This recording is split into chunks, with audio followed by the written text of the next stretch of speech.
कोई जैसे और अगर अभी आईपीएल है तो आपको लग रहा है कि सर ये प्रोजेक्टर पे मतलब हम घर पे देखेंगे, तो आपने बोला कि सर ये ले जाए, तो मैं तो वो किराए पे लेंगे कि कुछ दिन के लिए लेंगे, ये लेके जा सकते हो बिल्कुल। 1000 रुपीज पर डे का इसका फ्री में। नहीं बच्चे फ्री का तो नहीं है ना, देखो मतलब हाँ AS7 कंस्ट्रक्शन, मतलब आपका कंस्ट्रक्शन का बिजनेस है इसलिए कह रहे हो। चलो गुड यार। नहीं यार, एक कॉमन चल रहा है कुछ बच्चों का, पुराने वालों का एक ही पेंडिंग है, तो AS19 का वो क्या बात है। नहीं नहीं नहीं, वो भी हो सकता है, आ जाएगा। कोई भी चीज अगर आप रेंट पे दे रहे हो, चाहे तेरा बिजनेस ही यही है, मान लो तेरे पास इतनी सारी गाड़ियां हैं, तो गाड़ियों को रेंट पे दे रहे हो, तो वो भी इधर अकाउंटिंग पर आ सकता है। ठीक है। तो लीज अकाउंटिंग में होता क्या है बच्चे, कि एक होता है लेसर और दूसरा होता है जी नहीं यार लेसी।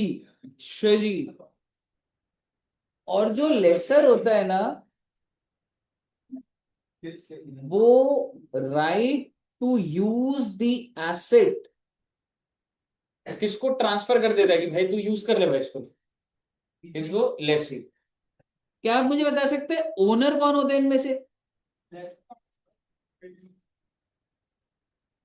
है ना। ओनर होते हैं बच्चे, लीगल ओनर होते हैं बच्चे, लेसर।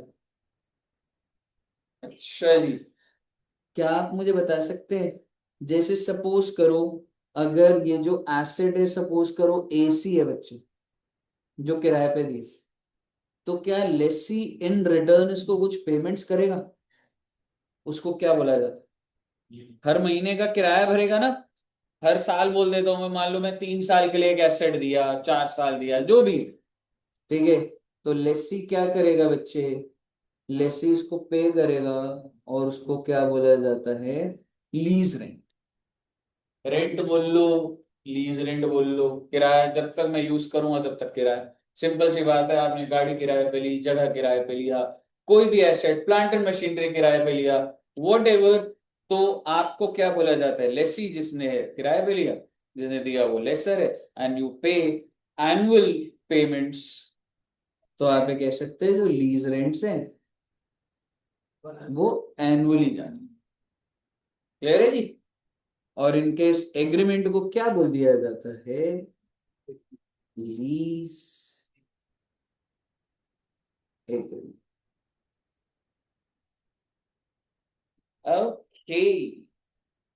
अब आप समझिए कि जो लीज होती है ना बच्चे, लीज एग्रीमेंट, यानी कि उसको लीज बोला जाता है, दो तरीके की हो सकती है। लीज जो होती है वो दो तरीके की होती है। एक होती है बच्चे फाइनेंस लीज, और एक होती है ऑपरेटिंग लीज। जैसे आपको पता है बच्चे, अभी अभी जैसे दुष्यंत सर की शादी हुई, तो सब बच्चों को पता है। यस। Very good. तो आपको पता है सर ने ना, मतलब जैसे बारात होती है ना, तो अंदर हॉल तक जाने के लिए, तो सर ने एक बहुत ही बड़ी गाड़ी किराए पे ली थी। ठीक है। वो गाड़ी का नाम है रोल्स रॉयस। अच्छा। कितना किराया दिया होगा उसका आपके हिसाब से, मतलब उसमें ऐसा था। हाँ, 5 लाख रुपए। 5 लाख रुपए। मतलब सर वो आदमी पार्टी नहीं दे रहा वो और सर हाँ एक ही बताओ। पाँच सही में कह रहे हैं, नहीं यार इतना नहीं होगा। इतना ही होता है लाखों में होता है। मेरे हिसाब से 30-40, मतलब एक दो घंटे के रेंट के लिए। क्या बात है। मतलब अगर मेरे को, मतलब जहाँ पे वेडिंग लोकेशन है वहां से आधे किलोमीटर के लिए। क्या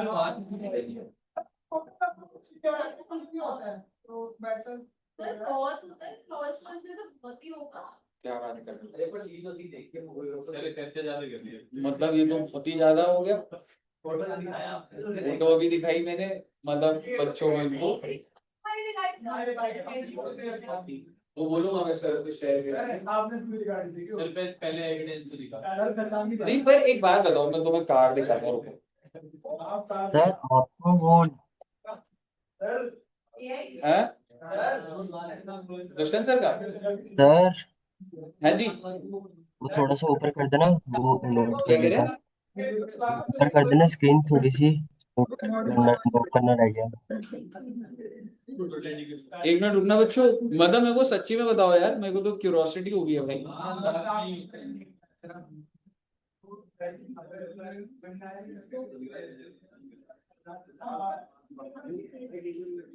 सर आपको मिल गई थी वो उस दिन डिफेंडर या कोई लग्जरी कार?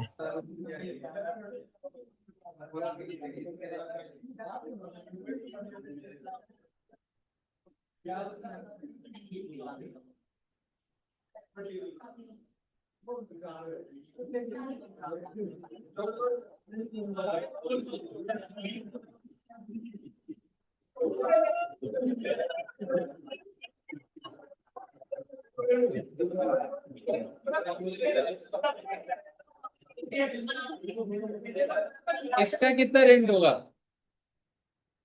ड्राइवर को देखो, मैं ड्राइवर को।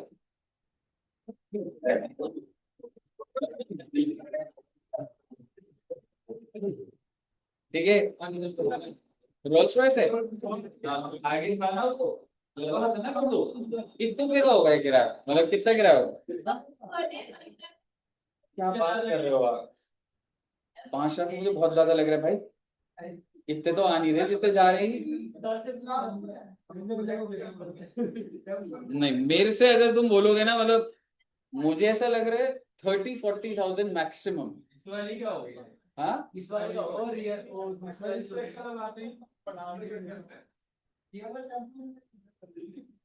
ठीक है। तो सर ने क्या, क्या मैं कह सकता हूँ, सर ने उस चीज को रेंट पे लिया था। ठीक है, रेंट पे, है ना? अब आप मुझे बताइए, अगर उन्होंने रेंट पे दिया तो मैं सर को क्या बोलूं, वो लेसर है कि लेसी है? लेसी ने रेंट पे करा, रेंट पे करा ना उन्होंने, पर सवाल ये है कि ये फाइनेंस लीज है या ऑपरेटिंग लीज है?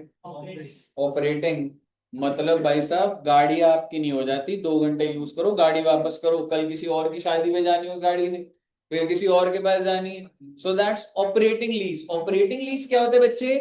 गाड़ी की लाइफ, या आप मान लीजिए 10 से 15 साल है, मैं आपको 6 महीने किराए पे दे रहा हूँ। जैसे एक बात बताओ, गोवा में जाते हो, कह सकता हूँ आप एक्टिवा रेंट पे ले सकते हैं, थार रेंट पे ले सकते हैं। ठीक है, तो अगर मैं बोलूं थार की लाइफ कितनी होगी गाड़ी की, आप गोवा कितने दिन जा रहे हो? 10 दिन। तो भाई 10 दिन बाद जब आपने 10 दिन यूज कर लिया, उसके बाद तो कोई और यूज करेगा ना उसको। तो वो लीज क्या होती है बच्चे? Operating lease, that you just operate and return it back. Finance क्या होता है? थार जो है 15 साल लाइफ है, मैं आपको किराए पे देता हूँ 14 साल के, किराए पे दे दी 14 साल। तो टेक्निकली ये देखने में लीज लग रही है, पर एक तरीके से बेचने जैसा नहीं लग रहा आपको, क्योंकि जितना एसेट की लाइफ है उतने ही टाइम किराए पर चल रहा है ये तो।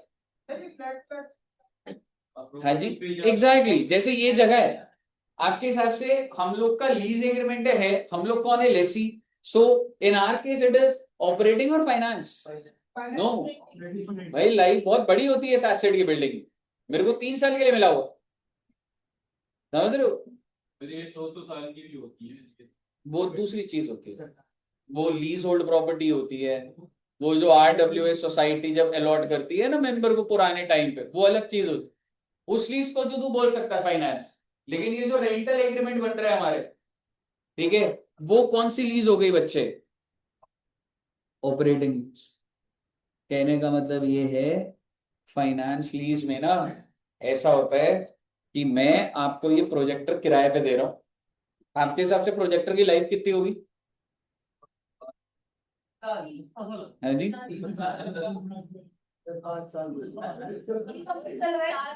काफी टाइम मतलब हो गया, मतलब अच्छा, अच्छा है मतलब, महंगा भी लिया था बच्चे। अब तो ये ऐसे क्या बता रहे हो, होता नहीं क्या कुछ देते सारे, मतलब 33 होगा, हाँ शायद से 33-35 का होगा, ऐसा ही होगा। तो आपके हिसाब से कितनी लाइफ होती होगी? 5 साल, तो अगर मैं आपको 5 साल के लिए दे दूं, तो अब आप मुझे बताइए, और 5 साल के करा, आगे सुनिएगा। अभी आपने बोला 35,000 का, ठीक है, मैं आपको दूंगा 5 साल। आपने कितने रुपए दे रहे हैं मुझे हर साल? 7,000 रुपीज। 7,000। क्या मोटा मोटी मैं इसकी कॉस्ट भी रिकवर नहीं कर गया आपसे? तो ये देखने में लग रहा है कि ये लीज एग्रीमेंट है, बट कहीं ना कहीं आपको ऐसा नहीं लग रहा कि बेच ही तो दिया आप समझ रहे हो? बट मुद्दे की बात अभी ये नहीं है। मुद्दे की बात ये है कि अगर इसकी लाइफ है 5 साल, मैंने आपको 5 साल किराए पे दे दिया, या क्लोजर टू 5 साल, तो इसलिए इसको मैं ऑपरेटिंग बोलूँ या फाइनेंस को? Finance.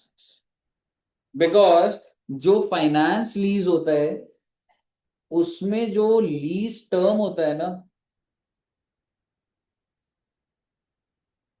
Is close to life of asset. छोटा सा एग्जांपल क्या बन सकता है? ए ने बी को कार दी, कितने साल के लीज पे? 13 ईयर्स के लीज। क्या आप मुझे बता सकते हैं ऑपरेटिंग या फाइनेंस? इस लीज को क्या बोलूं? बिकॉज इट इज क्लोज, मतलब ऐसा नहीं है एग्जैक्ट ही 15 होगा भाई, मोटा मोटी तो वही आई। दूसरी बात, अगर ए ने बी को कार दी होती किराए पर, और लीज होता 3 साल का, अब कौन सा हो जाता है ये? तो ऐसे कई इंडिकेशंस होती। सबसे पहले हमें ये आइडेंटिफाई करना पड़ता है कि एक लीज ऑपरेटिंग लीज है या फाइनेंस। क्यों क्यों पता करना है सर? बच्चे, दोनों का अकाउंटिंग ट्रीटमेंट अलग है, समझ रहे हो? फाइनेंस होगा तो अलग बात होगी कि भाई ये फाइनेंस लीज है। अब जैसे एक और चीज बोलूं, फाइनेंस लीज क्या होता है? आप बहुत बड़े इंडस्ट्रियलिस्ट हो, आप क्या करते हो? आप स्टील मैन्युफैक्चर करते हो, ठीक है, स्टील मैन्युफैक्चर करते हो। मैंने बोला आपको स्टील मैन्युफैक्चर करना है, आप एक काम करो, स्टील मैन्युफैक्चरिंग के लिए जो प्लांट लगता है उसकी पूरी स्पेसिफिकेशन दे दो। एनबीएफसी सुना है आपने? Non banking financial corporation. उनका यही काम होता है। क्या काम होता है समझिएगा? आपको एक एसेट चाहिए 500 करोड़ का, मैंने कहा पूरी स्पेसिफिकेशन दे दो, मैं खरीद लूंगा और मैं आपको किराए पे दे दूं। लेकिन आप एक बात बताइए, अगर मैं आपसे इतनी स्पेसिफिकेशन ले रहा हूं, आपको लग रहा है कोई और बंदा यूज कर पाएगा उसे? तो exactly, so that's finance. When the asset that is given on use on lease, वो इतना स्पेसिफाइड है टू द लेसी कि और कोई उसको यूज ही नहीं कर पाएगा, तो भी उसको मैं फाइनेंस लीज बोल सकता हूं। वो लीज है, वो जो खरीदा मैंने 500 करोड़ का खरीदा, आपसे मैं जो लीज रेंट लूंगा वो मोटा मोटी 600 करोड़ है। क्यों? ब्याज ब्याज भी तो जोड़ूंगा धीरे धीरे पेमेंट का। तो इसका मतलब फाइनेंस हुआ कि ऑपरेटिंग हुआ? फाइनेंस। बिकॉज अगर एक लीज जो कि उसकी कॉस्ट रिकवर कर दे एक ही बंदे से, तो ऑपरेटिंग का बात का हुआ? फाइनेंस हुआ ना। So there are many indication, जिसमें से एक इंडिकेशन क्या था? मेजोरिटी ऑफ द लाइफ के लिए टर्म बन गया। दूसरा, जितने भी रुपए का है, जैसे सपोज करो ये लैपटॉप अगर मैं बोलूँ ये 1,20 का है, और अगर मैं आपको किराए पे दूं और मैं मोटा मोटी आपसे 1,20,000 रिकवर कर लूं, इज इट फाइनेंस और ऑपरेटिंग? फाइनेंस। ये 1,20 का है, मैंने आपको दिया, आपने कहा सर एक कंडीशन है, इसको पिंक कलर करवा दो सर। मैंने कहा ये क्या कंडीशन है? आपने बोला सर पिंक कलर चाहिए हमें, मैंने इसको पिंक पेंट करा दिया। यानी कि आपने कुछ ऐसा स्पेसिफिकेशन दी कि अब ये कोई और नहीं लेगा, समझ रहे हो? या आपने बोला सर हमारा नाम इस पे एनग्रेव करा दो, तो ऑपरेटिंग है फाइनेंस। सो बेसिकली आपको कई पैरामीटर्स होते हैं जिससे आपको डिसाइड करना होता है, बट कहीं ना कहीं आपको ऐसा नहीं लग रहा it is a kind of sale arrangement? I am just taking money from you in installments.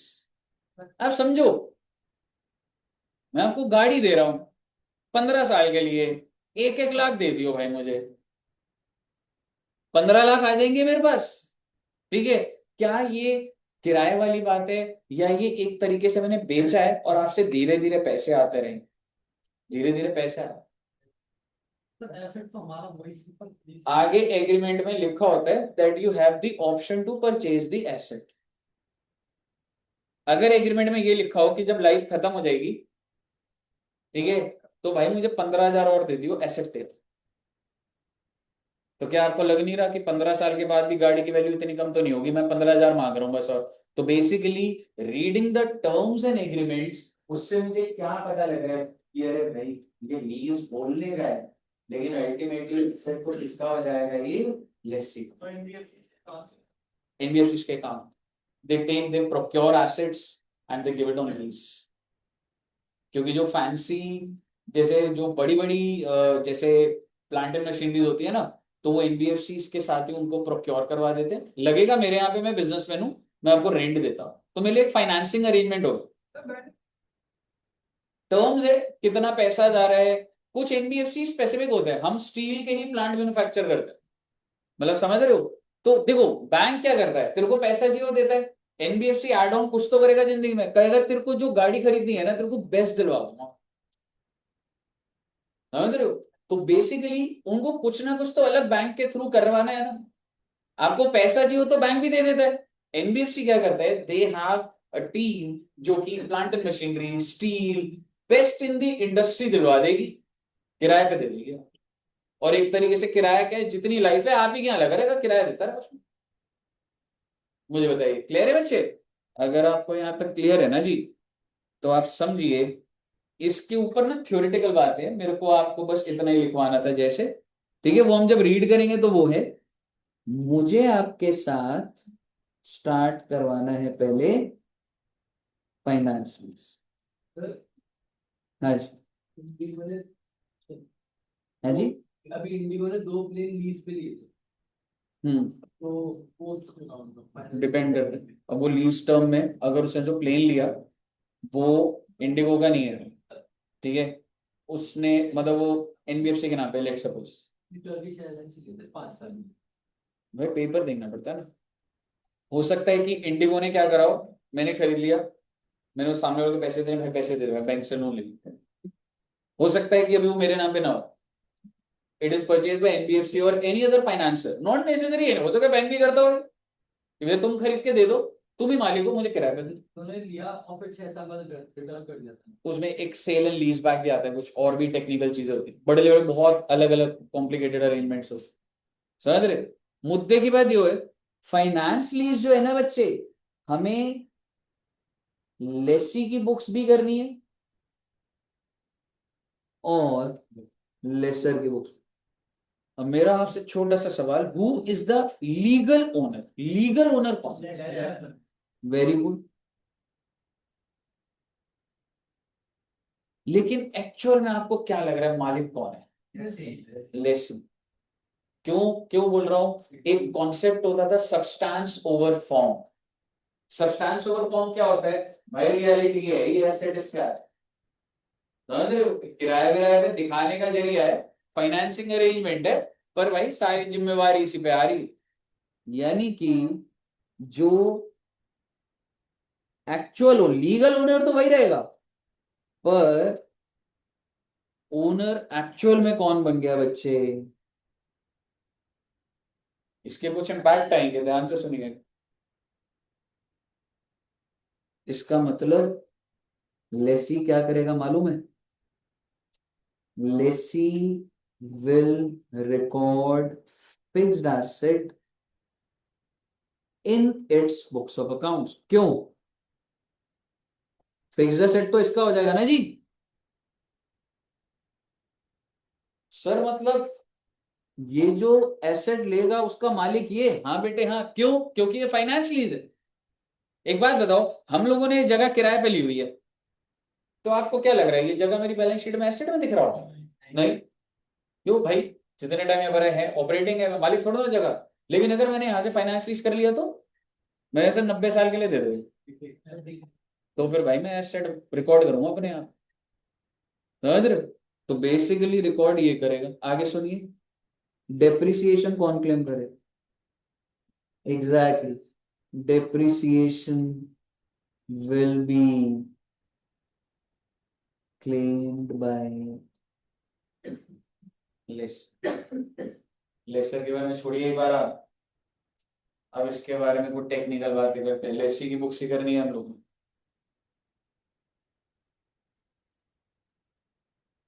आइए लिखते हैं, जर्नल एंट्रीज आपको समझ नहीं आएंगे अभी जर्नल एंट्रीज बच्चे, ठीक है, सिर्फ हम नोट्स बना रहे हैं। Journal entries in the books of list.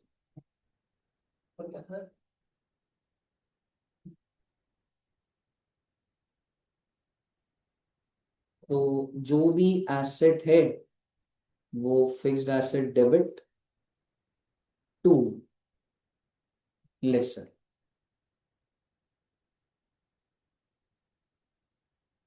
अब सवाल ये आ जाता है कि किस अमाउंट पर होगा, क्योंकि हमारी बातें तो किराए के एंगल से हुई। तो नीचे देखिएगा नरेशन और उसमें ही सारी बातें लिखी हुई हैं, एकदम सारी बातें समझ नहीं आएंगी, धीरे धीरे। तो fair value of asset, market value of asset, और present value of MLP. Sir MLP क्या होता है? Minimum lease payment, whichever is low. Sir ji ये क्या ही बोल रहे हो? हाँ बेटे, बस नोट्स बनेंगे बेटे। आपको जो फेयर वैल्यू होगी ना, वो क्वेश्चन में गिवन होगा। जैसे सपोज करो मैं आज आपको अपना लैपटॉप फाइनेंस लीज पे दे रहा हूं, तो क्या लैपटॉप की फेयर वैल्यू क्वेश्चन देगा? देगा, ठीक है। अब सवाल आता है ये प्रेजेंट वैल्यू क्या होता है? क्या मैं कह सकता हूं प्रेजेंट वैल्यू के लिए मुझे डिस्काउंट रेट चाहिए, है ना? फ्यूचर की वैल्यू निकालने के लिए डिस्काउंट रेट चाहिए होता है। तो ये रेट कौन सा होगा? यहां लिख लीजिएगा, interest rate implicit in the lease. Sir ये क्या होता है? छोड़ो ना बेटे, अच्छी अच्छी हैंडराइटिंग में लिख लीजिए। Interest rate implicit in the lease, या फिर कभी कभी अगर ये नहीं दिया होगा और lessee's incremental borrowing rate. Sir ji ये क्या होता है? छोड़ो ना बेटे, लिख लो बस अच्छी अच्छी handwriting.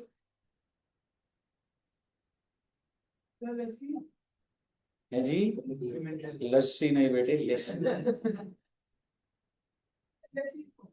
Lassi, that is different.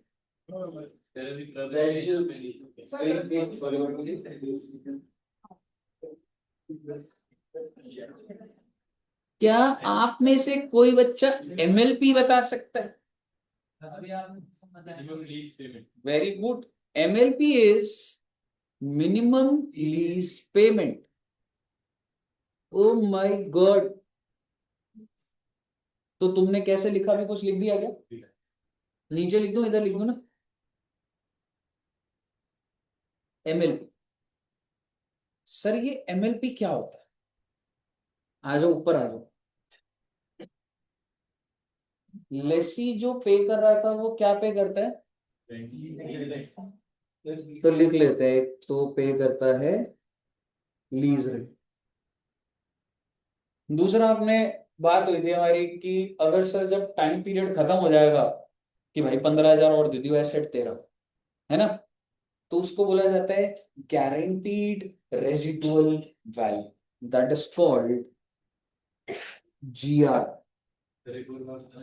हाँ जी, देख मेरे को एसेट मिल रहा है, मैं 50,000 साल का दे रहा हूँ, 50,000 50,000, 10 साल हो गए, ठीक है। मैं कहा भाई एसेट मुझे दे दे, कह रहा 5,000 और दे दे एसेट तेरे। यानी कि जब टेन्योर खत्म हो जाता है तो ऑप्शन मिलता है, do you want to purchase? Lessee बोलेगा यस, तो लेसर बोल रहा है 5,000 और दे दे बस, या जो भी अमाउंट दे दे जो एग्रीमेंट ने पहले से डिसाइडेड। तो उसको क्या बोला जाता है? Guaranteed residual value. तो GRV stands for guaranteed residual value, और इन दोनों को मिला के बनता है MLP, that is a minimum lease payment. यानी कि भाई देख तेरे को किराया तो देना ही देना है, और देख भाई फाइनेंस लीज है, एसेट खरीद लेगा तो फायदे में रहेगा, तो वो क्या पे कर दोगे आप? गारंटीड रेसिडुअल, जीआर, शॉर्ट में बोलूंगा मैं, जीआर। नीचे फुल फॉर्म लिख लेंगे अभी। तो एमएलपी क्या हुआ? एनुअल लीज पेमेंट्स,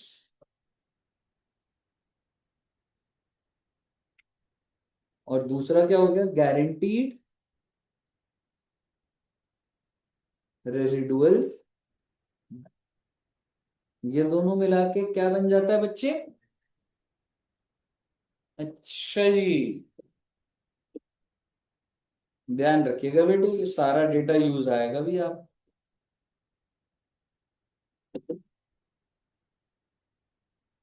यानी कि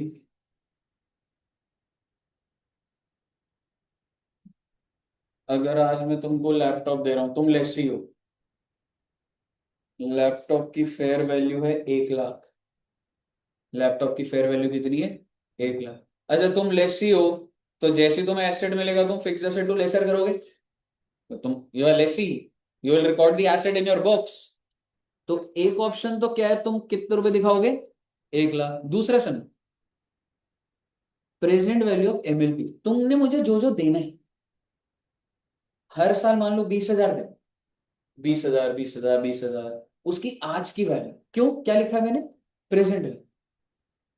यानी कि whatever you have to pay me, यानी कि क्या है, एमएलपी क्या होता है? वही तो है जो तुमने मुझे देना है।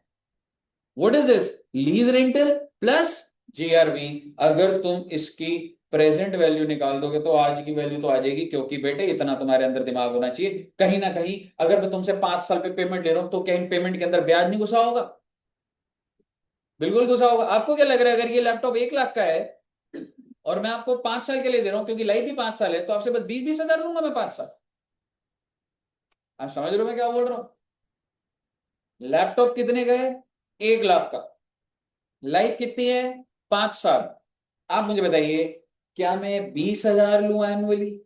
अगर मैं 20,000 लूंगा तो एक तरीके से मुझे टोटल 1 लाख मिल रहा है। और क्या फायदा है इसमें? क्योंकि वो जो 1 लाख की आज की वैल्यू करूंगा वो तो 80 बढ़ गया। वैसे कस्टमर आ रहा था 1 लाख सीधा बिकता था, मेरे को उधारी में तो नुकसान हो रहा है मेरा।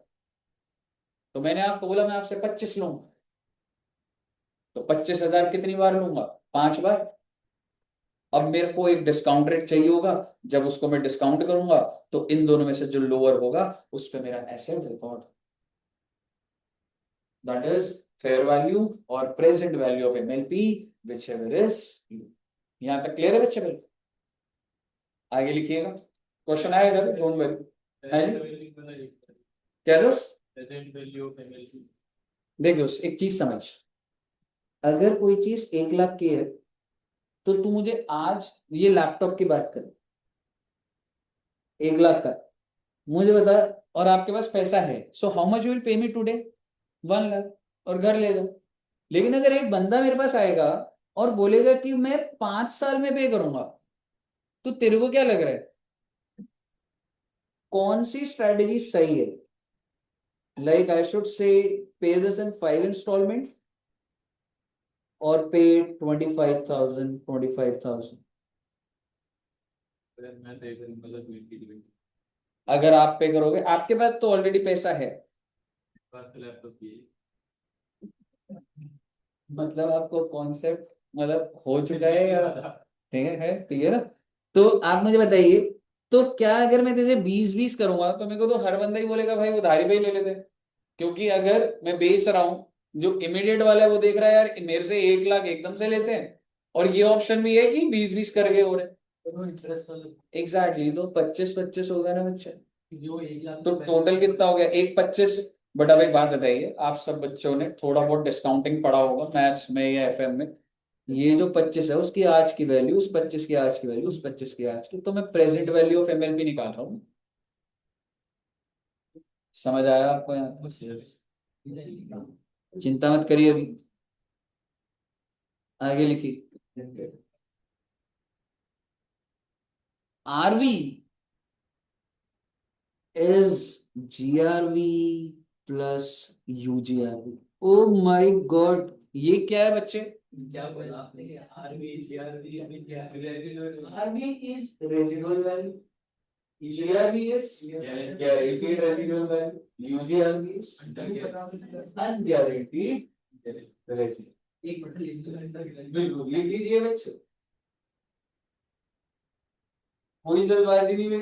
आपको पता ही नहीं है कितनी हाई लेवल बातें चल रही है, आप सोच भी नहीं सकते कितना बढ़िया डेवलपमेंट हो रहा है।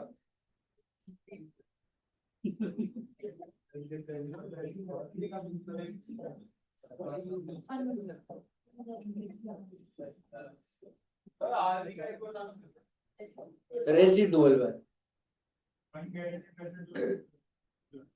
देख, अनगारंटेड एक होता है गारंटीड, भाई साहब 15 साल बाद 10,000 पक्का ले लेना, कह रहा पर वैल्यू बढ़ गई तो देखो भाई साहब वो उस टाइम देखेंगे, 5,000 की गारंटी नहीं दे सकते। आप लेसी हो ना, आपने मेरे को वादा करा है जब लीज पीरियड खत्म होगा तो 10,000 तो पक्का दोगे, मैंने कहा यार पर तब तक महंगा हो गया, तो कह रहे देखो 5 की और उस टाइम बात कर रहे हैं। तो basically GRV plus UGRV equal to residual value. Okay, but सवाल ये हुआ क्या UGRV MLP में आ रहा है? नहीं आ रहा, ये ध्यान रखना जी। तो मतलब इसका पक्का नहीं है 5,000। हाँ, दैट इज अनगारंटेड, क्योंकि टर्म इतना ज्यादा होता है कि हमने बस लिखा हुआ है कि उस टाइम पे देखेंगे अगर मैं आपसे और पैसा लेना चाहा तो। उसकी वैल्यू जो होती है UGR वो अलग से लिखा होता है। कॉन्ट्रैक्ट में लिखा होता है। हाँ जी, UGRV के लिए यार ये तो टर्म्स होती है भाई, मतलब और जितना अब कितना बड़ा प्लांटेन वो है, इंडस्ट्री स्टैंडर्ड क्या है, ये तो वो सारी बात है, हम तो रिलेट भी नहीं कर सकते कि किस एंगल से वो चीज। यहां तक क्लियर है? अगर आपको यहां तक क्लियर है तो क्या आपको ये समझ आया ये क्या होता है? ये पता है आपको? तो लिखिए, हेडिंग डालिएगा interest rate implicit in the lease. ये लिखने के बाद हम क्वेश्चन ले जाएंगे। Interest rate implicit in the lease register में नहीं, जैसे लिख रहा हूँ वैसे लिखो ना। एंट्री एक ही है।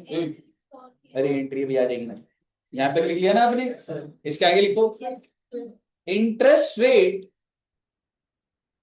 implicit in the lease is the rate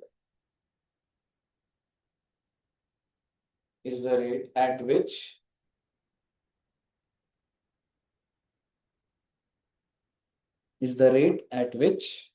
लिख लिया आता। अगली लाइन में लिखना present value of MLP plus UGRV equal to fair value of. Oh my God,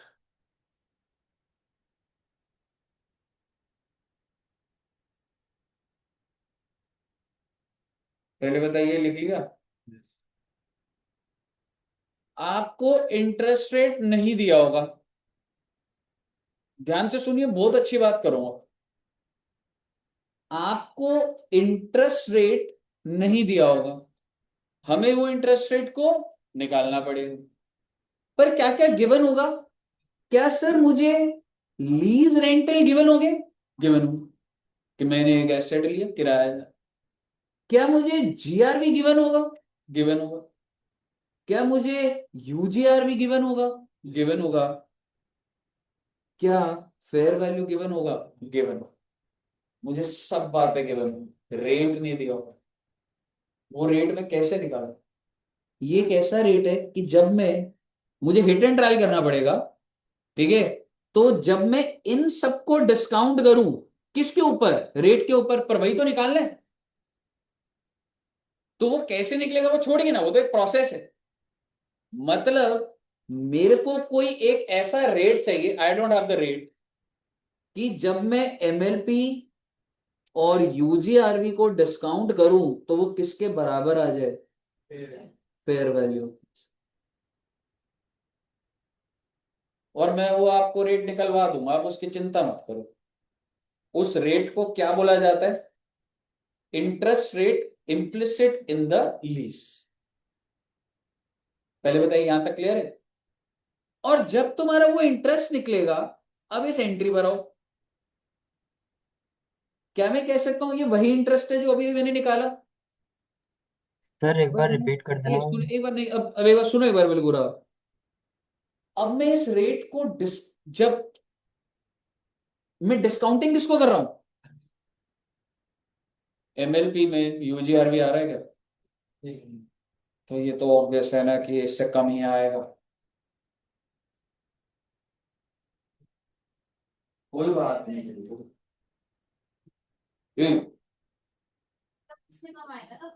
exactly, because मैंने यहाँ पे प्रेजेंट वैल्यू प्लस एमएलपी करा है।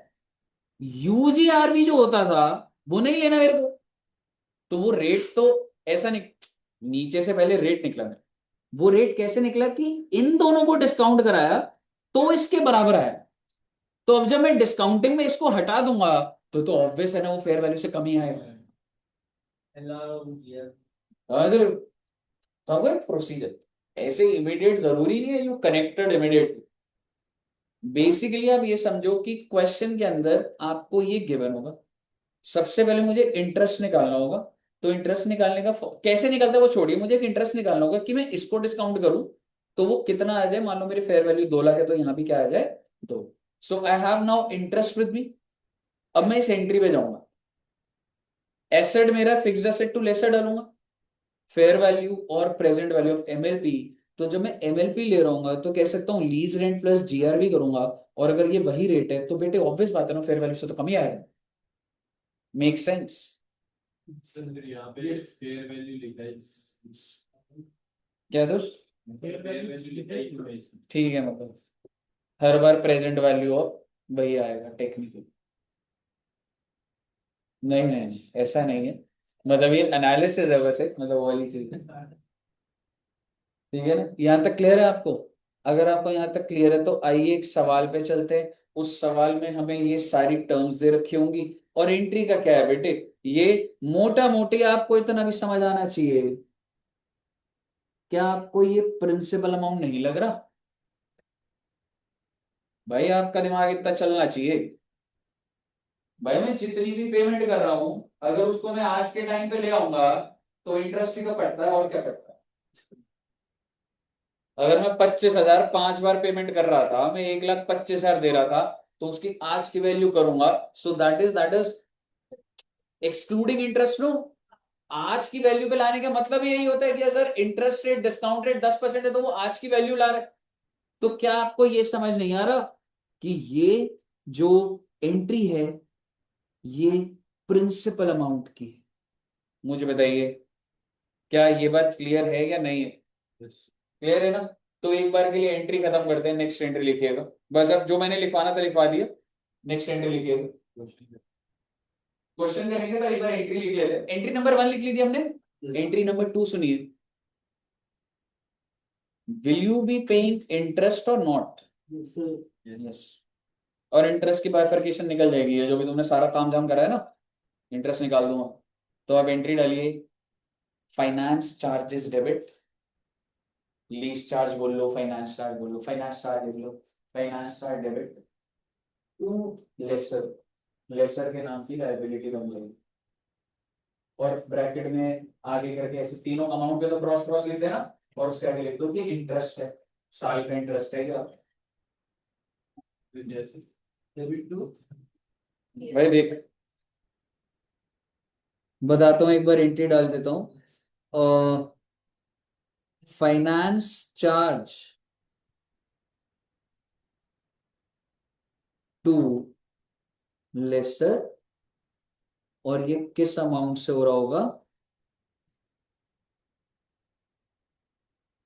देखो जी, बात ऐसी है, पेमेंट तो 25,000 ही करनी है, लेकिन उस 25 के अंदर अगर मैं आपको बोलूं कि 3,000 का ब्याज है, तो भाई वो 3,000 का ब्याज रिकॉर्ड नहीं करोगे क्या? आप बोलोगे सर वो तो पहले से हो गया। पहले से कहां से हो गया? जब ये अमाउंट ही प्रिंसिपल है तो ब्याज कहां से रिकॉर्ड हो जाएगा? आप समझ रहे हो मैं क्या बोल रहा हूँ? नहीं भी समझ रहे तो कोई दिक्कत नहीं है, आप सिर्फ लिख लेंगे तो भी अभी हो जाएगा। तो ये वाला अमाउंट कैसे निकालेंगे ट्रस्ट का वही? जब अभी मैं वो जो डिस्काउंटिंग डिस्काउंटिंग करूंगा ना, निकल के आ जाएगा।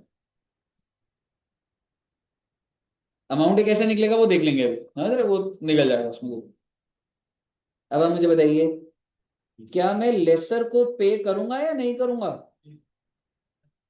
लेसर टू बैंक, ये तो बच्चे जो आपकी एनुअल इंस्टॉलमेंट है। और इतना समझा दो, अगर आप बहुत ही अच्छे बहुत ही समझदार बच्चे हो, ये सिर्फ प्रिंसिपल होगा या प्रिंसिपल प्लस इंटरेस्ट होगा? ऑब्वियसली प्रिंसिपल प्लस इंटरेस्ट हो। Very good.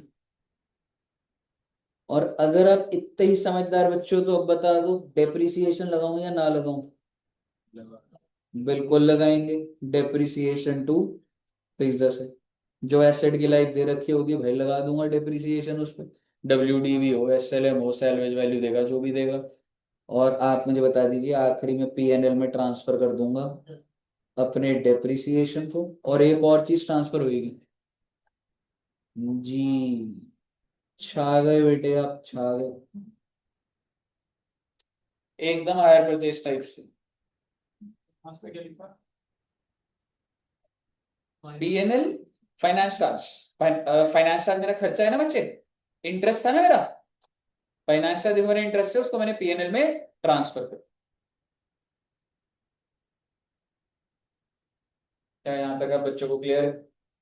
आइए अब सीधा क्वेश्चन में जाते हैं। काफी अच्छे तरीके से आप बच्चों ने समझा। देखते हैं कि क्या आप उनको हैंडल कर पाते हैं नहीं।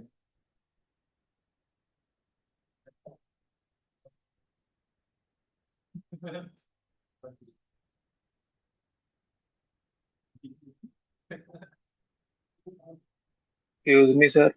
हाँ जी, बोलिए बोलिए। सर वो सेकंड एंट्री के बाद बता दो एक और बारी। बिल्कुल ब्रो, सेकंड एंट्री बोल कौन सी थी? Sir finance charges. उसके बाद यार आपने ना लेसर को पेमेंट कर दी दोस्त, क्योंकि साल के एंड में पेमेंट तो करेगा ना। ठीक है, तो लेसर टू बैंक हो गया। फिर आपने डेप्रिसिएशन चार्ज करी, डेप्रिसिएशन टू फिक्स्ड एसेट, और उसके बाद आपने पीएनएल में ट्रांसफर कर दिया उसको। Okay sir. आइए जी।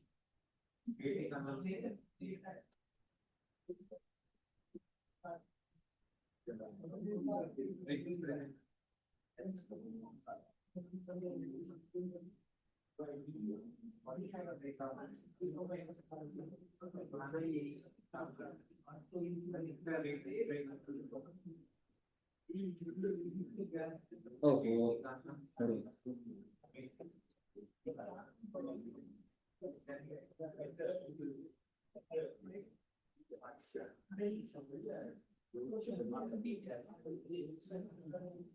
पीयूष जी को क्लियर है? क्वेश्चन आएगा सॉल्व करना है तो पूरा। यस सर नहीं बोला आपकी बार। Yes sir.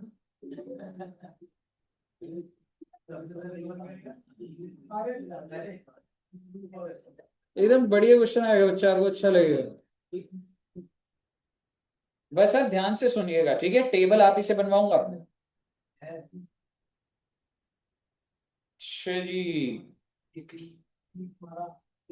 बस ऐसे ही बोल रहा हूँ, आपको ये एंट्री समझ आ रही है?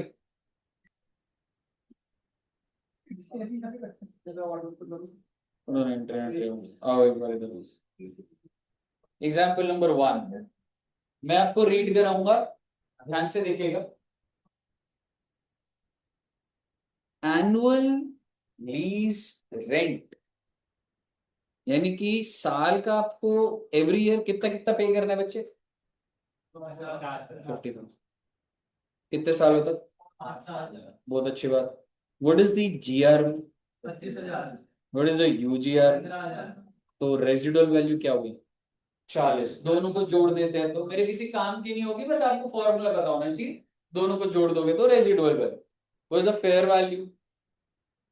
2,00,000। 2 lakh. So you have the fair value. Interest rate implicit in the lease is computed below. अब आप मुझे बताइए कि इंटरेस्ट रेट होता क्या थ्योरेटिकली जो हमने देखा था। जहां पे प्रेजेंट वैल्यू, वो डिस्काउंट रेट जिसपे present value of MLP plus UGRV is equal to 2 lakhs is equal to fair value that is 2 lakh, यही है ना? ठीक है, लेकिन अच्छा अब ये लाइन पढ़िए, इंटरेस्ट रेट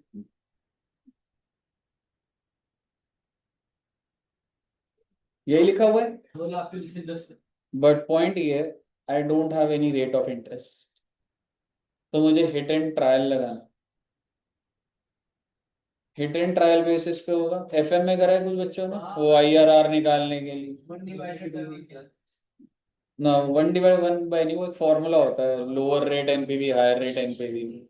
नहीं भी हुआ तो कोई दिक्कत नहीं, याद करने की बात है। आप मुझे बस इतना बताओ कि पहला गेस्ड रेट क्या है, 10%। सो फर्स्ट से, आप एक बार बड़े ध्यान से देखिएगा, आपसे सॉल्व कराऊंगा। ईयर एंड 1 पे कितने रुपए की पेमेंट कर रहा हूं? 50। सेकंड पे, थर्ड पे, फोर्थ पे, फिफ्थ। लेकिन फिफ्थ ईयर के एंड पे जीआरवी भी लूंगा और साथ में क्या लूंगा, यूजीआरवी भी तो लूंगा, और डिस्काउंट रेट निकाल रहा हूं ना भाई। तो आपको समझ आएगा मैंने क्या लिख दिया इधर?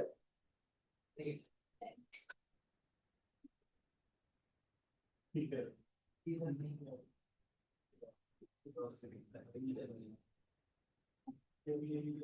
पहले फॉर्मूले पे फोकस करिएगा,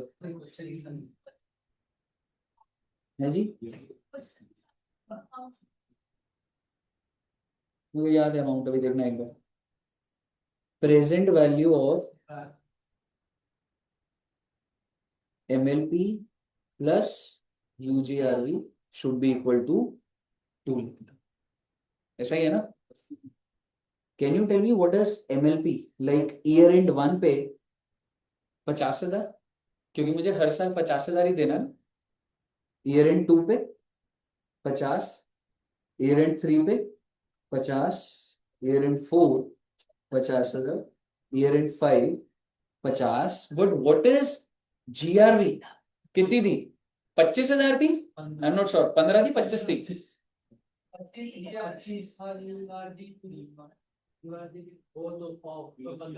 तो फिफ्थ ईयर में 75 को डिस्काउंट करूंगा। लेकिन आप कैसे भूल सकते हैं कि आपके पास यूजीआरवी को भी डिस्काउंट करना पड़ेगा, दैट इज 15,000। तो बेटे आखिरी साल में तो इस वैल्यू को डिस्काउंट करूंगा ना। क्या हो गया? डिस्काउंट करना पता है नहीं पता? तो आप मुझे बताइए, ईयर 1, इसका मतलब आप समझो, मैं आपको ये कहना चाह रहा हूं, ये ईयर 0 है बच्चे, like today. How much in year 1? 50,000। Year 2 में कितना है बच्चे? 50। ईयर 3 50, ईयर 4 50, ईयर 5 बताइए कितना लिखूं मिला के? 75 और ये 90। तो जब आप बच्चे इसकी आज की वैल्यू निकालेंगे तो उसके लिए आपको कोई ना कोई रेट चाहिए या नहीं चाहिए? चाहिए। So I am saying assume it to be 10%। ये एजम्पशन है। आप बोलो नहीं करते एज्यूम, 12 करेंगे, कर लो बेटे, क्या होगा? 9 कर लो, कोई दिक्कत नहीं।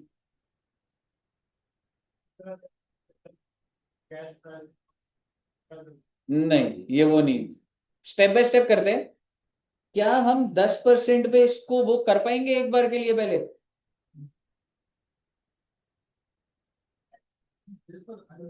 ये वाला टेबल सॉल्व करिए जरा, लिखिए इस टेबल को as it is. Discount rate अगर 10% है तो ये कैसे है, सब बच्चों को पता है? कैसे आता है ये? 1/1/1.10। इसका मतलब ये होता है भाई, तू फ्यूचर में मुझे 1 रुपया दे रहा है, तू आज मुझे 0.90 दे, यानी कि आज की वैल्यू आ जाए। फ्यूचर के 1 रुपए की आज की वैल्यू आ जाए। तो ये जो फ्यूचर का 50,000 है, उसकी आज की वैल्यू क्या है? 45,450। पक्का से सबको पता है ना ये? तो शुरू करिए ना। सबसे पहला टेबल बनाइए with the gauge rate of 10%, और ये बनाइए।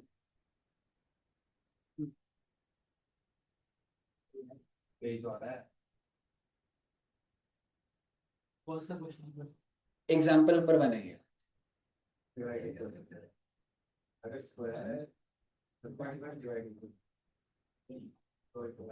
अगले वाले का ऐसे निकलता है ना, 1/1.1 जो इक्वल टू दबाओगे तो वो है। इसका मतलब ये होता है 2 साल बाद 1 रुपया। 2 साल, ईयर क्या है 2, 2 साल बाद 1 रुपया, यहाँ पे ₹1 भी लिख सकते हैं। 1 रुपए की वैल्यू, आई मीन 2 साल बाद 1 रुपए से बेटर है मुझे आज कितना दे दो 0.8। तो इस तरीके से आप देखेंगे कि आप जब ये पूरा सॉल्व करेंगे तो 2,14,340 आएगा। पहले यहां तक पहुंच जाइए आराम से।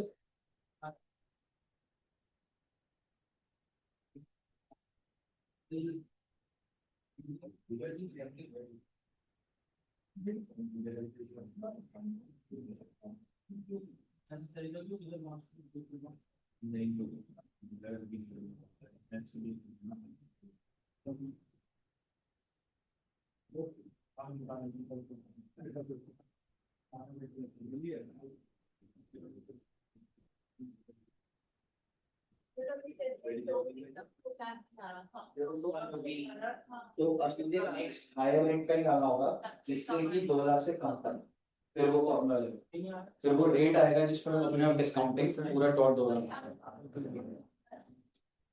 तो अगला तुम ना जब हो जाए, तो इन्होंने 14% पे करा है, तुम 15 भी कर सकते हो, उसमें तो कोई दिक्कत होती नहीं है, बट चेक पॉइंट हो जाएगा 14 पे निकाल। यूं तो 15 पे कर लो, कोई फर्क नहीं पड़ता उसमें। तो पहले ये बना, सिर्फ ये वाला बनाओ, और यू विल सी कि जब आपने प्रेजेंट वैल्यू निकाली तो 214340 आएगा।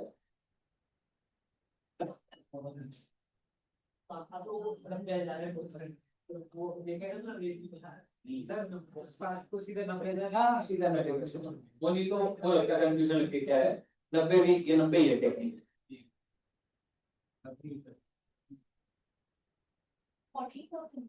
14 पे निकाल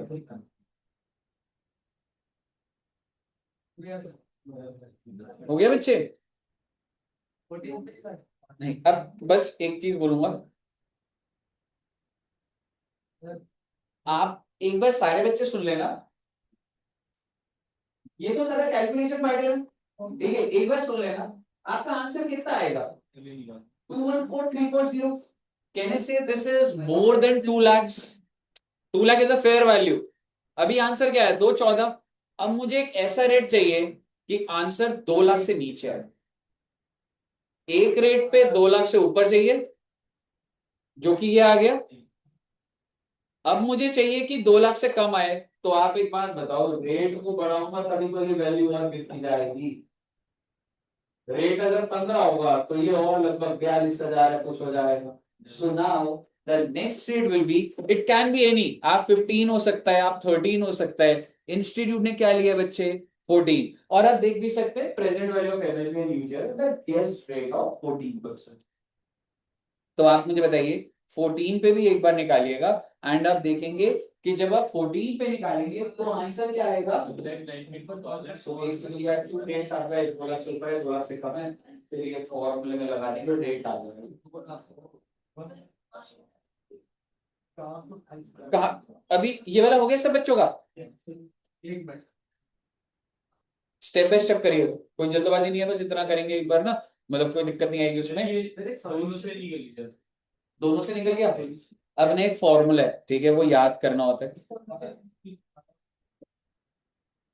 लोअर वाले का रेट होता है 10%, ऊपर हायर माइनस लोअर लिख दो। यहाँ पे तेरा 2,14,000 क्या था तेरा लोअर वाले का, और माइनस क्या कर दोगे लोअर और हायर रेट का क्या है। कोई लॉजिक वॉजिक नहीं दे सकता, फॉर्मूला है, ठीक है, मल्टीप्लाइड बाय 214 माइनस 2,00,000। अरे मैं बोल दूंगा, एक बार फॉर्मूला एब्जॉर्ब करिए एक बार। कैसे करके पड़ेगी होता है फॉर्मूला की डिफाइंड है कि एफएम में आप फॉर्मूला को देखिए, हाँ पेपर में गेस करना। परसेंटेज। अगर पेपर में आ गया इम्प्लिसिट रेट निकालना है, तो आपको इस तरीके से 2 रेट लेने पड़ेंगे। एक बार 2 लाख से ऊपर आएगा, एक बार 2 लाख से नीचे आएगा, देन वो दोनों रेट को पकड़ के इस फॉर्मूले में डालोगे। सो 12.6 is the rate at which the present value of MLP plus UGRB equal to है। और दोनों भी जा सकते तो फिर आपने गैस अभी ठीक नहीं करा, तो तेरे को अगर जैसे ज्यादा आ रहा है तो तेरे को और हायर रेट पे जाना पड़ेगा 18%। कोई दिक्कत नहीं है। अगर 13 पे तेरा 2 लाख से नीचे आ गया तो सही है, सॉर्टेड है, कोई दिक्कत नहीं। तो यहाँ पे जहां जहां 14% है, हाँ तू 13 वाले का जो आंसर है, आराम से देखिए, आराम से करिए।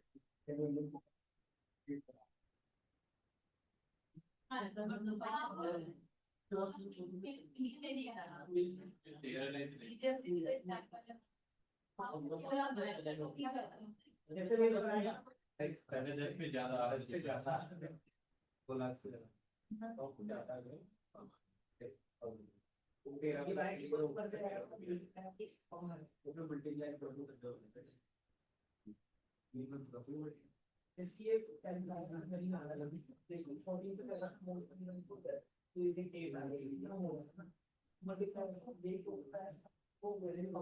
समझ आ गया ना बच्चों क्या चल रहा है?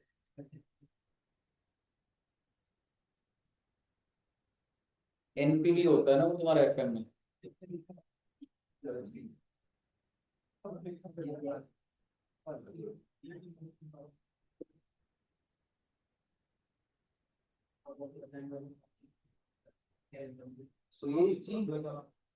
Any doubt? इसको 13 पर डाउन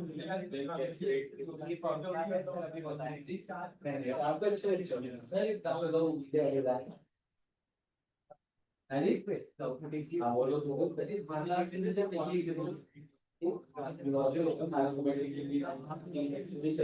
निकाल फाइंड आउट करने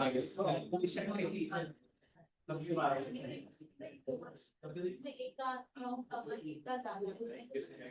एक एक में देखो सिंपल ध्यान का समझाता हूँ। मैं देखो 100 यूज मी सर। तू मुझे कह रहे हो 10 साल में इतना का पैसा है, तो मेरे को एक आरओआई चाहिए कि मेरा ये 100 करोड़ का वापस आए। तो एक ना उस कॉन्ट्रैक्ट, उस इन्वेस्टमेंट के अंदर there should be per annum income, जिससे कि मुझे जस्टिफाइड हो कि 5 साल में रिकवरी हो रही है मेरे पास। तो वो क्या रेट है उस प्रोजेक्ट का, वो चीज होती है।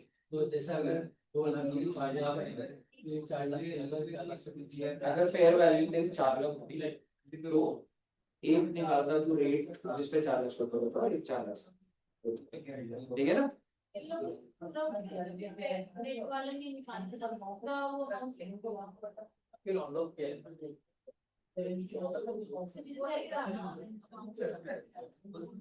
ऑनलाइन में क्या कह रहे हो बच्चे? Use me sir. क्या कह रहे थे? सर आ रही है आपको आवाज? हाँ आवाज आ रही है। सर अगर कोई रेट ऐसा होता है जिसमें 2 लाख की आदत है आंसर, फिर फॉर्मूला नहीं यूज होता? नहीं, अगर तूने कोई ऐसा रेट ले लिया जिसमें डॉट 2 लाख आ गया तो हम वही रेट ढूंढ रहे थे, तो वो रेट टेक्निकली मेरा 12.6 है, जो अभी वो हिट एंड ट्रायल से ढूंढ रहे हैं। बट अगर बाय चांस आपने कोई ऐसा रेट लगाया और उससे डॉट 2 लाख आ गया तो वही तो रेट ढूंढ रहा हूँ मैं। Okay sir. क्या आप बच्चों का interest rate implicit on lease आ गया? आगे तो बॉयज का आ गया, इधर भी आ गया। 12.6 तक पहुंच गए सारे बच्चे। तो सर मैं ये 14 की जगह 13 यार अगर तू 13 करता तो भाई अगर वो 2 लाख के नीचे है तो सही है। फिर तू, फिर वो वैल्यूज, हाँ यही है, वो थोड़ा बहुत जो आएगा डेसिमल का कुछ आ रहा होगा पर सेम है। तो ऐसे कोई रूल थोड़ा ना भाई हर बार 14, कोई बच्चा हो सकता है 16 ले लिया रेट, ठीक है? वो जो थोड़ा बहुत आ रहा है उसकी कोई रूल आउट नहीं हो सकती possible, because it is end of lease term. Residual की बात तभी करूंगा जब सही माना। पहले बताइए 12.6 आ गया सर, 12.6 से क्या ही हो गया? 12.6 वो रेट है कि अगर आप present value of MLP plus UGRV करोगे तो वो क्या आएगा? 2 लाख, ठीक है? पर क्वेश्चन में आइए, अगर ये रेट निकालना आया तो अच्छी बात है, बट आइए थोड़ा सा क्वेश्चन को एडवांस लेके जाते। एग्जाम्पल नंबर 2 देखो, वही क्वेश्चन चल रहा है, प्लीज कॉन्सेप्ट वही है, ऐसे मैं सोचिए नया क्वेश्चन कर रहा हूं। एनुअल लीज पेमेंट कितनी थी? लीज टर्म कितनी है? जीआरवी यूजीआरवी सेम है, फेयर वैल्यू सेम है। अब की बार उसने आपको रेट दे दिया, तो बात इतनी है, हाँ जी, बात इतनी है, आप अपने एसेट को रिकॉर्ड कितने पे करोगे, आप ही बताओ ना मुझे। एंट्री डलती है एसेट टू लेसर, रेट आ गया ना बात का, तो रिकॉर्ड करो एसेट को। कैसे करोगे, अब ध्यान से सुनना। 1 2 3 4 5, इसमें मैंने एमएलपी में जीआरवी तो लिया है, बट क्या मैंने यूजीआरवी लिए, नहीं लिए, और मेरे पास रेट कितना है 12.6, तो जब मैं वो लगाया तो मेरी वैल्यू कितनी आ गई, that's the present value of MLP. Asset is to be recorded at fair value or present value of MLP, whichever is lower. Your fair value is 2 lakhs and your present value of MLP is 191,500. So here's the journal entry, first journal entry, asset to lesser. As formula check कर, जहां पे तूने entry डाली है वहां पे देख मैंने क्या लिखवाया है, फेयर वैल्यू और present value of MLP whichever is lower। समझ रहे? तो एक बार अब ये टेबल बना दो, ये टेबल बना दो, ये एंट्री डालो। फिर अगला हम बनाएंगे कि भाई अब इसके अंदर 191 प्रिंसिपल हो गया, पर हमने तो 50-50 हजार की पेमेंट करनी है। तो भाई बात ऐसी है, 191 आउटस्टैंडिंग है, तो पूरे साल का ब्याज क्या हो जाएगा, 191,500 मल्टीप्लाई 12.6, ये ब्याज हो जाएगा। पेमेंट 50 है, बची हुई प्रिंसिपल होगी, तो बैलेंस प्रिंसिपल आ गई, निकल जाएगा प्रिंसिपल और इंटरेस्ट। पहले स्टेप बाय स्टेप चलते, आप पहले ये निकाल दो बच्चे, MLP की प्रेजेंट वैल्यू।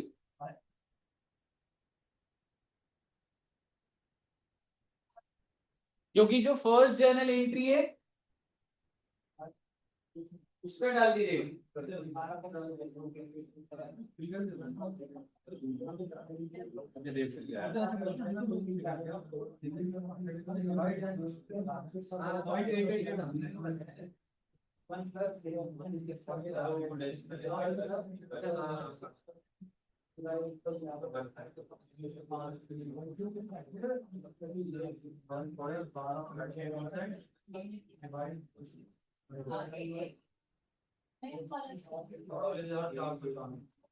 छा गए बेटे, छा गए आप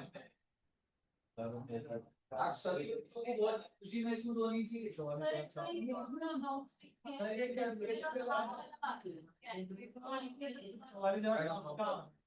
क्या कितना ले लो, जैसे .88 देता है ना, अगर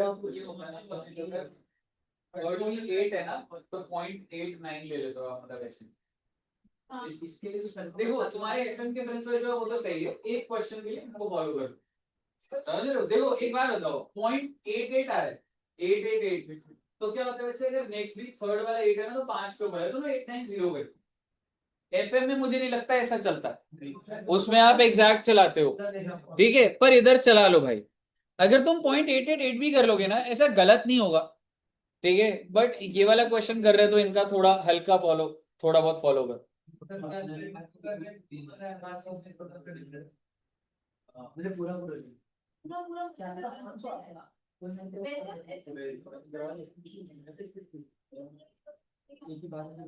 कोशिश करो यही वाला ले लो, मतलब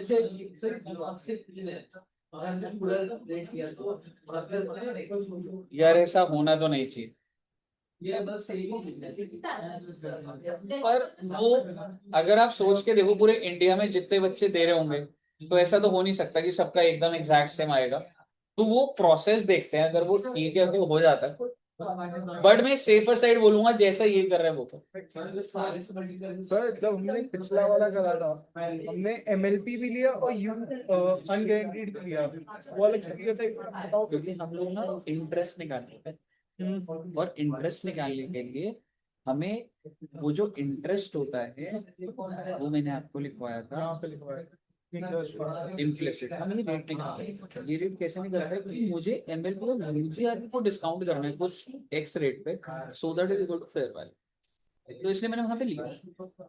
जब रेट निकालने के लिए लिया, रेट निकाल, अब जब वो रेट आ गया तो मैं यहाँ आता, फिर केवल एमएलपी के अंदर। सिर्फ सर एक और बात बताओ, कहती मैं मेरा ये कभी नहीं आएगा, हमेशा ये आएगा, उस टाइम पे बोला था तो क्या है? क्योंकि तू इन दोनों को डिस्काउंट कर रहा है, हाँ तब जाके 2 लाख आ रहा है। तो अगर मैं इसको हटा दूं तो ये तो 2 लाख से कम ही आएगा, तो इसलिए यहाँ पे सिर्फ यही जा रहा था तो कम ही आएगा। समझ रहे? जब जब रेट निकालना होगा तो अनगारंटीड भी लो, लेकिन जब उसके अंदर वैल्यू डालिए तो सिर्फ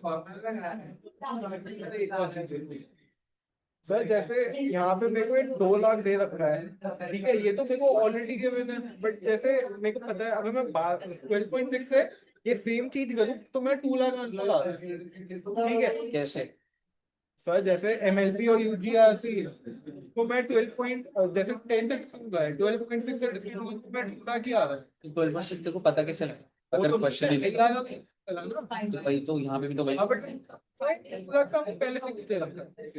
वरना नहीं पाएगा ना, एक किनारा तो देगा ना क्वेश्चन। अच्छा तो is it like 2 lakh verify करने के लिए? वेरीफाई नहीं है, मतलब तेरा जो भी तू प्रेजेंट वैल्यू वो 2 लाख के बराबर आना चाहिए ना, हाँ समझ रहे? मतलब वो वाली चीज है। तो वही 12.6 तो ही निकल रहा। 2 लाख। क्या हुआ? ये वाली एंट्री बन गई, देखो डेसिमल नहीं नहीं बनी। कहाँ पहुंचे हो अभी? ये बना आपका एमएलपी का डिस्काउंट रेट हो गया, कितना आया? 191। देखो जो 200 400 ऊपर नीचे आ रहा है ना, उसको इग्नोर करो, कॉन्सेप्ट पकड़ो, ठीक है।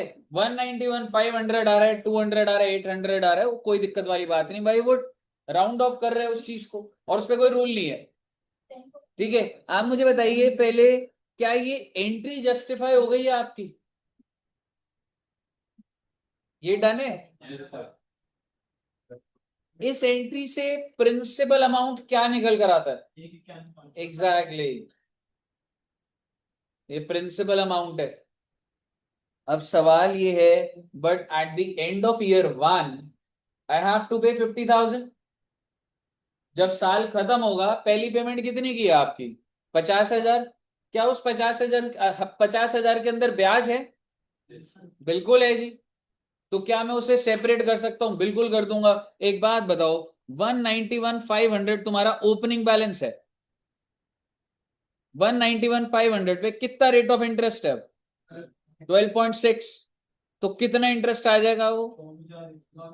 तो जो बच गया, मतलब वो प्रिंसिपल है ईयर एंड 1 पर, यही है ना बच्चे? तो आपका ईयर एंड 1 पे क्लोजिंग बैलेंस क्या हो जाएगा? एग्जैक्टली कैसे निकला है? 191,500 माइनस 25,871। और जब ईयर एंड 1 पे अब ये बैलेंस है, तो अगले साल इसी के ऊपर ही तो 12.6 लगाऊंगा तो 20,869 आएगा। 50,000 की पेमेंट में ये आ जाएगा, ये बैलेंस आ जाएगा।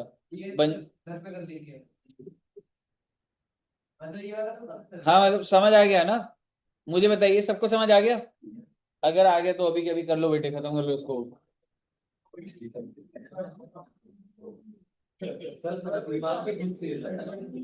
यार इसको तो घुसाना पड़ेगा यार, मतलब ये तो बहुत आसान है भाई। अरे भाई लगाओ दिमाग में, लगाओ भाई, बादाम बादाम खाओ थोड़े ज्यादा, ऐसे नहीं चलेगा। क्रिकेट में खराब खेल तो वो चल सकता है, पढ़ाई में नहीं करने दूंगा। आपको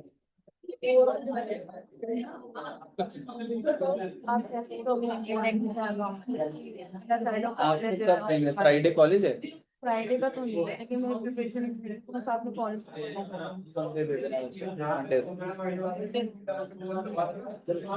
किसी को बोलना बस मंडे पे।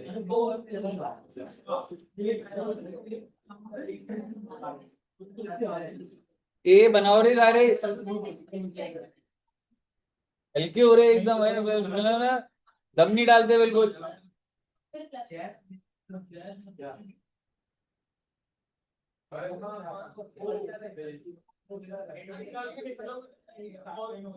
ये बनेगा ना, इसकी इंक्रीमेंट नहीं डालनी है, but you should have the bifurcation, how much is principal, how much is interest. Excuse me, sir. ये सब, हाँ ये इजी पोर्शन है bro, this is bonus bonanza, sorted life. Difficult ये होता है कि ये सारा बनाना पड़ता है 4 नंबर में, 4, तो बोला जाता है कि भाई ये गलत हुआ, मतलब समझ रहे? मतलब अगर मैं बोलूं टफनेस की, मतलब 5 नंबर का। कौन सा चैप्टर है तेरा? तीसरा? तीसरे में स्किप कर रहा है तुझे? दूसरा है?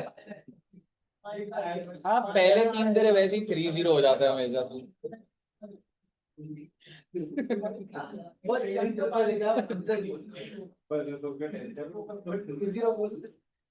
सर ये बढ़िया था कि आपको 5 नंबर में था। हाँ, 5 नंबर का बढ़िया था। तुम्हारे में 7 का आएगा? हमारे साथ अच्छा नहीं नहीं, तेरा यार तू जुड़वा भाई हो ना दोनों तुम। देख तेरा सीए सीएम में, सीए है ना भाई? हाँ, तेरा भाई इधर है। हाँ, नहीं नहीं, 5 नंबर का है, और सीएमए के अंदर ये 7 मार्क्स लगभग आ जाते हैं। सीएमए में सबसे आसपास का। ये 7 मार्क्स का काफी। ये वाला आप बच्चों को डिफिकल्ट लगा? आसान है बच्चे ये। हाँ, नहीं ऐसा नहीं है, 4 का नहीं आएगा, लेकिन ऐसा हो सकता है ना, आपको रेट दे देंगे, सब दे देंगे, वो बोलेंगे ये बाइफरकेशन बना दो 4 नंबर।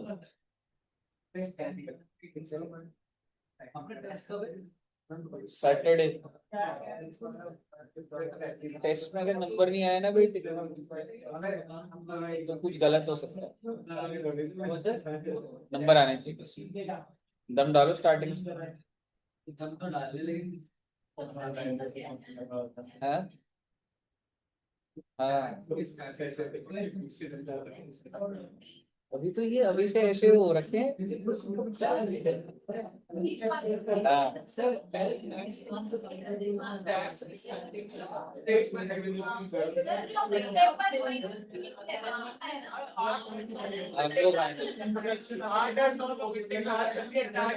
तुम लोगों ने हैंडल कर लिया पर उसमें।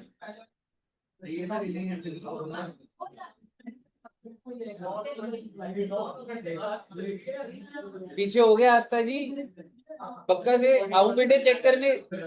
लिख लिया सारा इतनी जल्दी? सीधा सीधा तो नहीं लिख दिया? इसमें एक पॉइंट था, बताना था, पूछा ही नहीं आपने। एक पॉइंट था इसमें। हाँ,